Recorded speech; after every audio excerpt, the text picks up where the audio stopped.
It is now my great pleasure to introduce this year's commencement speaker, award-winning documentary filmmaker, Ken Burns.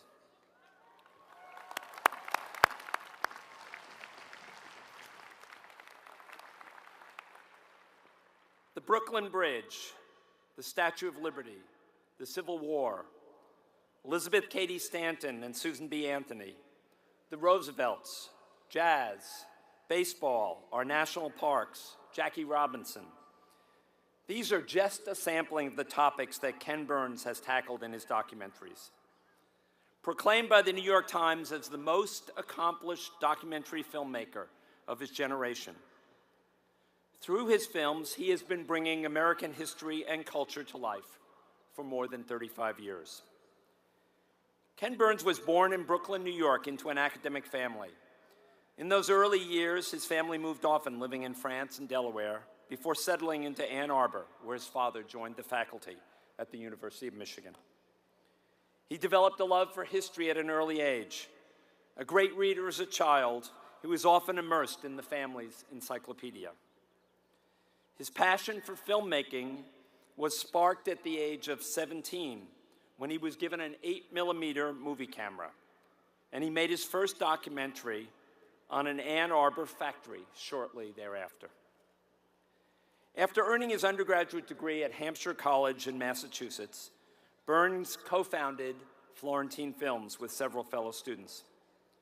In 1981, the release of Brooklyn Bridge, his first documentary for PBS, earned him critical acclaim and his first Academy Award nomination. In 1990, his television series, The Civil War, attracted more than 40 million viewers. Using what would become his hallmark style, archival photographs, quotes from letters and journals of contemporaries, commentary by historians and scholars, he brought the stories of both the well-known and the unknown to life. After viewing the series, George Will declared, "Our Iliad has found its Homer." The Civil War received more than 40 awards, including 2 Emmy Awards, 2 Grammy Awards, a Peabody Award, the D.W. Griffith Award, and the Lincoln Prize. His compelling technique of combining pan and zoom to animate historical still photos acquired the name the Ken Burns Effect. Burns has an intellectual and thoughtful approach that resonates with diverse audiences. His courageous and revolutionary vision has created a transcendent and influential body of documentary film. He expands our views and makes complex subjects accessible. For example, in Jackie Robinson, which aired just recently, Burns explores not only the man's impact on baseball and civil rights, but also the great love story between Jackie and his wife, Rachel, and how the strength of their bond enabled Robinson to triumph. This year, the 50th anniversary of the National Endowment of the Humanities, Ken Burns was chosen to give the 2016 Jefferson Lecture on the Humanities. In selecting Burns, the chairman of the NEH said, "His work combines deep humanities research with a rich feeling for American life and culture, and unparalleled public reach and appeal. Ken is one of the great public intellectuals and historians of our time." Throughout his career, Ken Burns has chronicled the great events in our nation's history. As he explained in a 2011 interview, "I think we have a hunger for national self-definition," he said. "Without a past, we deprive ourselves of the defining impressions of our being. The airing out of history is a kind of medicine. That's what I'm interested in," he said, "the healing power of history." We thought that it would be most fitting to have a chronicler of the American experience and history to mark the 125th commencement exercises of this very American university. Please join me in warmly welcoming our commencement speaker, Ken Burns.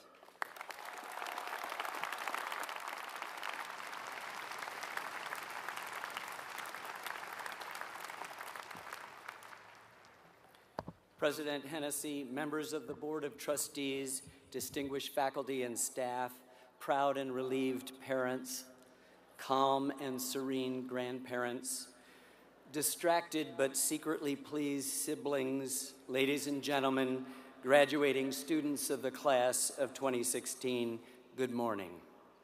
I am deeply honored and privileged that you have asked me here to say a few words at so momentous an occasion, that you might find what I have to say worthy of your attention on so important a day, especially one with such historical significance. 125 years, wow. Thank you, too, for that generous introduction, President Hennessy. I always feel compelled, though, to inoculate myself against such praise by remembering that I have on my refrigerator door at home an old and now faded cartoon that shows two men standing in hell, the flames licking up around them, and one guy says to the other, "Apparently my over 200 screen credits didn't mean a damn thing." They don't, of course. There is much more meaning in your accomplishments, which we memorialize today. I am in the business of memorializing, of history. It is not always a popular subject on college campuses today, particularly when, at times, it may seem to some an anachronistic and irrelevant pursuit, particularly with the ferocious urgency this moment seems to exert on us. It is my job, however, to remind people with story, memory, anecdote, feeling of the power our past also exerts to help us better understand what's going on now. It is my job to try to discern patterns and themes from history, to enable us to interpret our dizzying and sometimes dismaying present. For nearly 40 years now, I have diligently practiced and rigorously maintained a conscious neutrality in my work, avoiding the advocacy of many of my colleagues, trying to speak to all of my fellow citizens. Over those decades of historical documentary filmmaking, I have also come to the realization that history is not a fixed thing, a collection of precise dates, facts, and events that add up to a quantifiable, certain, confidently known truth. History is a mysterious and malleable thing, constantly changing, not just as new information emerges, but as our own interests, emotions, and inclinations change. Each generation rediscovers and re-examines that part of the past which gives its present new meaning, new possibility, and new power. The question becomes for us now, for you especially, what will we choose as our inspiration? Which distant events and long-dead figures will provide us with the greatest help, the most coherent context, and the wisdom simply to go forward? This is in part an existential question. None of us get out of here alive. An exception will not be made in your case, and you'll live forever. You can't actually design your life. If you want to make God laugh, the saying goes, tell her your plans. The hard times and vicissitudes of life will ultimately visit everyone. You will come to realize that you are less defined by the good things that happen to you, your moments of happiness and apparent control, than you are by those misfortunes and unexpected challenges that in fact shape you more definitively and help to solidify your true character, the measure of any human value. You, especially, know that the conversation that comes out of tragedy and injustice needs to be encouraged, emphasis on courage. It is through those conversations that we make progress. A mentor of mine, the journalist Tom Brokaw, recently said to me, "What we learn is more important than what we set out to do." It's tough out there, but so beautiful too, and history, memory, can prepare you. I have a searing memory of the summer of 1962 when I was almost 9, joining our family dinner on a hot, sweltering day in a tract house in a development in Newark, Delaware, and seeing my mother crying. She had just learned, and my brother and I had just been told, that she would be dead of cancer within 6 months. But that's not what was causing her tears. Our inadequate health insurance had practically bankrupted us, and our neighbors, equally struggling working people, had taken up a collection and presented my parents with 6 crisp $20 bills, $120 in total, enough to keep us solvent for more than a month.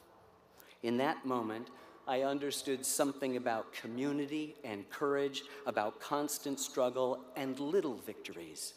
That hot June evening was a victory, and I have spent my entire professional life trying to resurrect small moments within the larger sweep of American history, trying to find our better angels in the most difficult of circumstances, trying to wake the dead, to hear their stories. But how do we keep that realization of our own inevitable mortality from paralyzing us with fear? And how do we also keep our usual denial of this fact from depriving our lives and our actions of real meaning, of real purpose? This is our great human challenge, your challenge. This is where history can help. The past often offers an illuminating and clear-headed perspective from which to observe and reconcile the passions of the present moment, just when they threaten to overwhelm us. The history we know, the stories we tell ourselves, relieve that existential anxiety, allow us to live beyond our fleeting lifespans, and permit us to value and love and distinguish what is important. And the practice of history, both personal and professional, becomes a kind of conscience for us. As a filmmaker, as a historian, as an American, I have been drawn continually to the life and example and words of Abraham Lincoln. He seems to get us better than we get ourselves.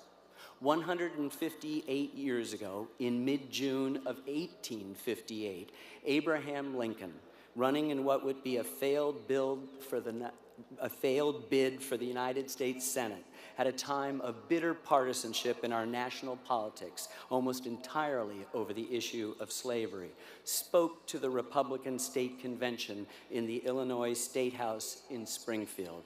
His political party, the Republican Party, was brand new, born barely 4 years before, with one single purpose in mind: to end the intolerable hypocrisy of chattel slavery that still existed in a country promoting certain unalienable rights to itself and the world.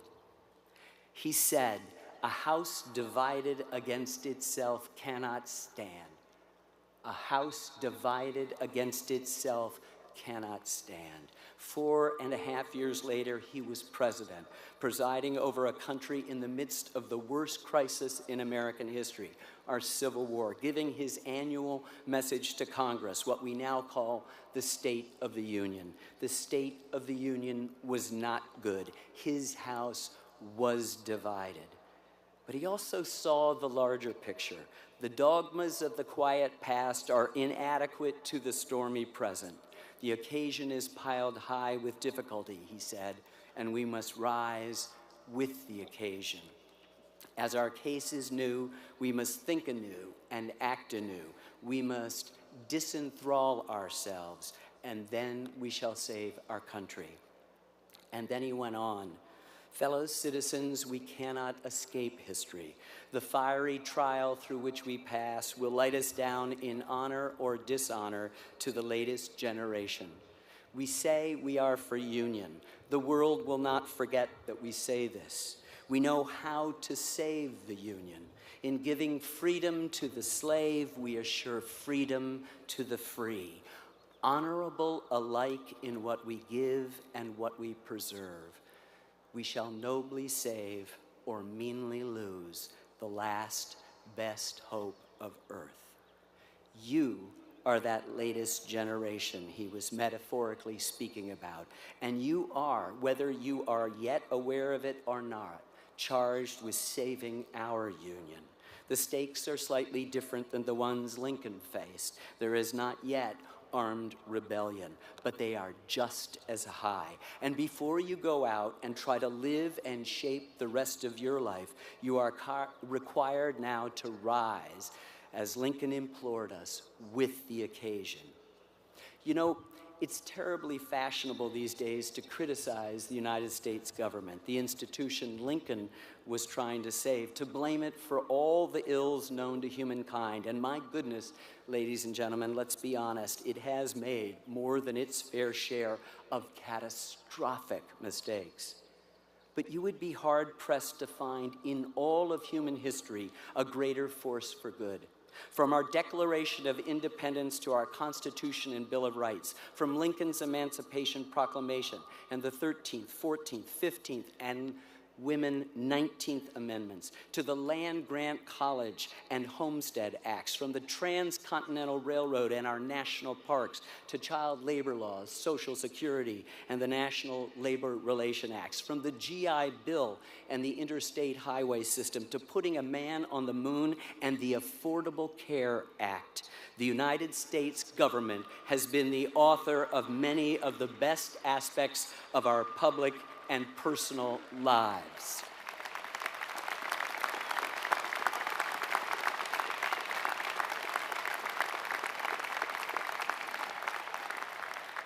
But if you tune into politics, if you listen to the rhetoric of this election cycle, you are made painfully aware that everything is going to hell in a handbasket, and the chief culprit is our evil government. Part of the reason this kind of criticism sticks is because we live in an age of social media where we are constantly assured that we are all independent, free agents.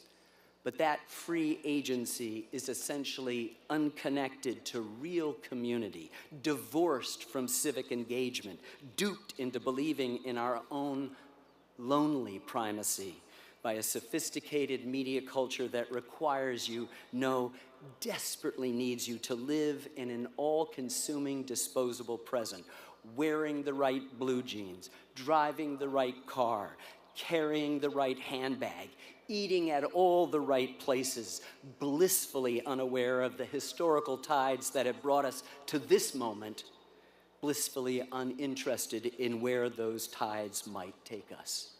Our spurious sovereignty is reinforced and perpetually underscored to our obvious and great comfort. But this kind of existence actually ingrains in us a stultifying sameness that rewards conformity, not courage, ignorance and anti-intellectualism, not critical thinking. This wouldn't be so bad if we were just wasting our own lives. But this year, our political future depends on it. And there comes a time when I and you can no longer remain neutral, silent. We must speak up and speak out. For 216 years, our elections, though bitterly contested, have featured the philosophies and characters of candidates who were clearly qualified. That is not the case this year.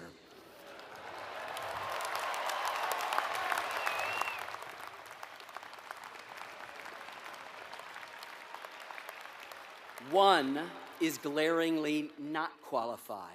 So before you do anything with your well-earned degree, you must do everything you can to defeat the retrograde forces that have invaded our democratic process, divided our House, to fight against, no matter your political persuasion, the dictatorial tendencies of the candidate with zero experience in the much maligned but subtle art of governance.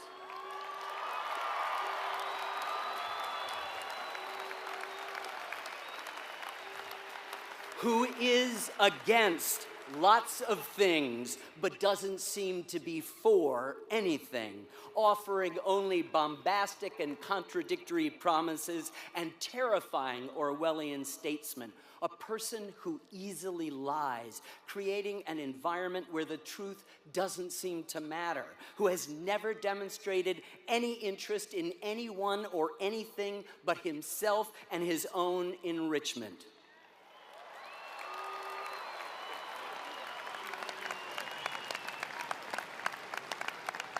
Who insults veterans, threatens a free press, mocks the handicapped, denigrates women, immigrants, and all Muslims, a man who took more than a day to remember to disavow a supporter who advocates white supremacy and the Ku Klux Klan.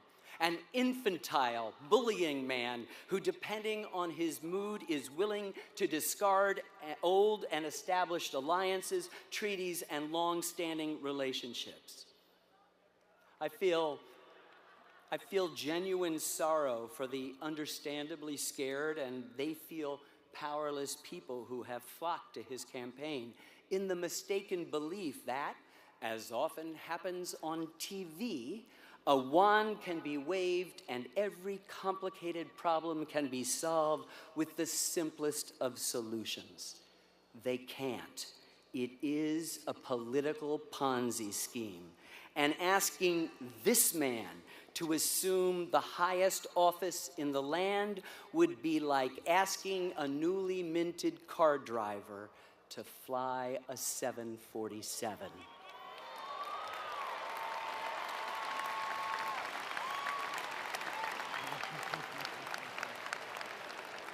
As a student of history, I recognize this type. He emerges everywhere and in all eras. We see nurtured in his campaign an incipient proto-fascism, a nativist anti-immigrant know-nothingism, a disrespect for the judiciary, the prospect of women losing authority over their own bodies, African Americans again asked to go to the back of the line, voter suppression gleefully promoted, jingoistic saber rattling, a total lack of historical awareness, a political paranoia that predictably points fingers, always making the other wrong. These are all virulent strains that have at times infected us in the past, but they now loom in front of us again, all happening at once. We know from our history books that these are the diseases of ancient and now fallen empires.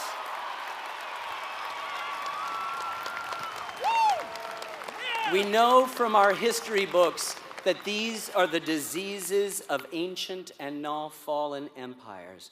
The sense of commonwealth, of shared sacrifice, of trust, so much a part of American life is eroding fast, spurred along and amplified by an amoral internet that permits a lie to circle the globe 3 times before the truth can get started. We no longer have the luxury of neutrality or balance or even bemused disdain. Many of our media institutions have largely failed to expose this charlatan, torn between a nagging responsibility to good journalism and the big ratings a media circus always delivers. In fact, they have given him the abundant airtime he so desperately craves, so much so that it has actually worn down our natural human revulsion to this kind of behavior. Hey, he's rich, he must be doing something right. He's not. Edward R. Murrow would have exposed this naked emperor months ago. He is an insult to our history. And do not be deceived by his momentary good behavior. It's only a spoiled, misbehaving child hoping somehow to still have dessert.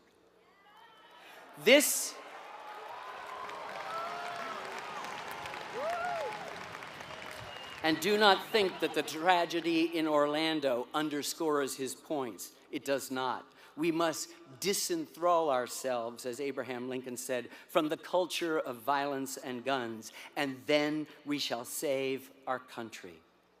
This, ladies and gentlemen, is not a liberal or conservative issue, a red state, blue state divide. This is an American issue. Many honorable people, including the last two Republican presidents, members of the party of Abraham Lincoln, have declined to support him.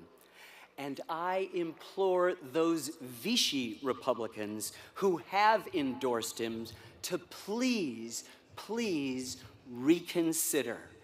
We must remain committed to the kindness and community that are the hallmarks of civilization and reject the troubling, unfiltered Tourette's of his tribalism.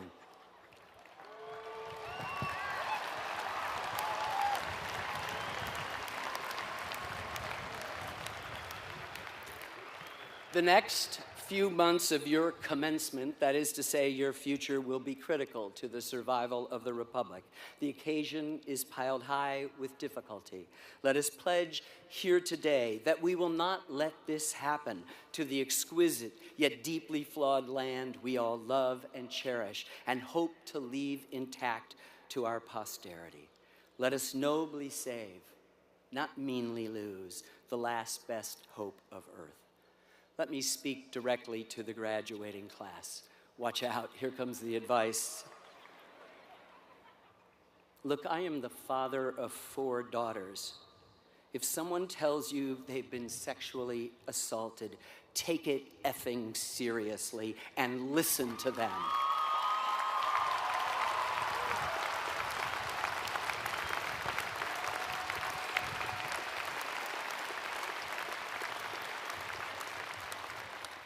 Maybe someday we will make the survivor's eloquent statement as important as Dr. King's letter from a Birmingham jail. Okay, try not to make the other wrong, as I just did with the presumptive nominee. Be for something. Be curious, not cool. Feed your soul, too, every day. Remember, insecurity makes liars of us all, not just presidential candidates. Don't confuse success with excellence. The poet Robert Penn Warren once told me that careerism is death. Do not descend too deeply into specialism either. Educate all of your parts. You will be healthier. Free yourself from the limitations of the binary world. It is just a tool, a means, not an end. Seek out and have mentors. Listen to them. The late theatrical director Tyrone Guthrie once said, "We are looking for ideas large enough to be afraid of again." Embrace those new ideas. Bite off more than you can chew. Travel. Do not get stuck in one place.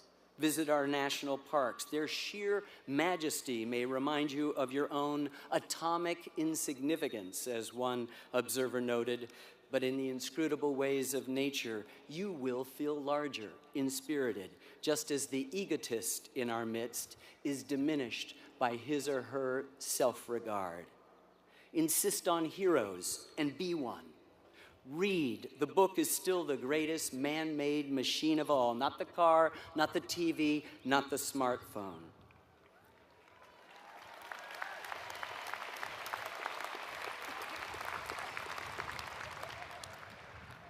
Make babies.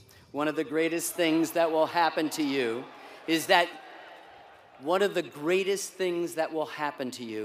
you will have to worry, really worry about someone other than yourself. It is liberating and exhilarating, I promise. Ask your parents.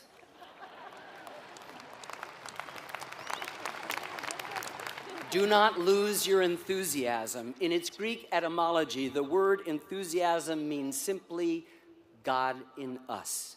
Serve your country. Insist that we fight the right wars. Convince your government, as Lincoln knew, that the real threat always and still comes from within this favored land. Governments always forget that. Insist that we support science and the arts, especially the arts. They have nothing to do with the actual defense of our country. They just make our country worth defending.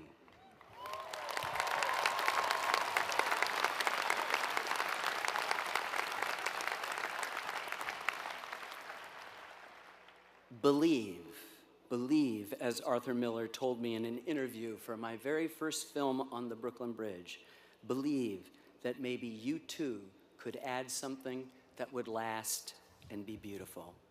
And vote. You indelibly underscore your citizenship and our connection to each other when you do. Good luck and Godspeed.